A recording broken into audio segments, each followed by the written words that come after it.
हिन्दू धर्मअनुसार मान्छेको मृत्यु भइसकेपछि गौदान गरिने एउटा चलन चल्ती छ होइन। त्यसै गरेर यो परम्परागत पनि हो होइन, पुर्खाले गर्दै आएको रीतिरिवाज हो। हामीले त्यसलाई मनन गर्नुपर्छ, गर्दै पनि आएका छौँ।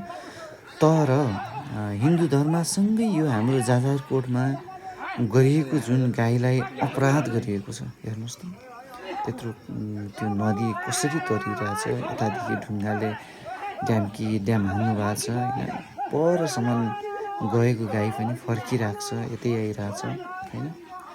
यतिसम्म पनि नगरेको भए हुन्थ्यो कि होइन। एउटा त गौ माता भन्ने, अनि अर्को दान गर्ने होइन। माता भनिसकेपछि यसरी चाहिँ अपहेलना नगरेको भए हुन्थ्यो होइन। जाजरकोटतिर फेरि चलन हो कि यो गोदान गरेपछि खोला तराउनै पर्ने होइन। मलाई त्यति चाहिँ थाहा भएन, तपाईँलाई यति थाहा छ भने कमेन्ट गर्नुहोला। र अर्को कुरा, यो गाई चाहिँ तपाईँको गोदान गरिसकेपछि गाई फेरि पुग्न आफ्नै घरमा फर्किसकेको भएर पुलिस आएर यो गाईलाई अरू कसैलाई दिएको भन्ने जानकारी पनि आएको छ। भिडियो कस्तो लाग्छ तपाईँले आफ्ना सल्लाह अनि कमेन्टहरू राख्नुहोस् है त।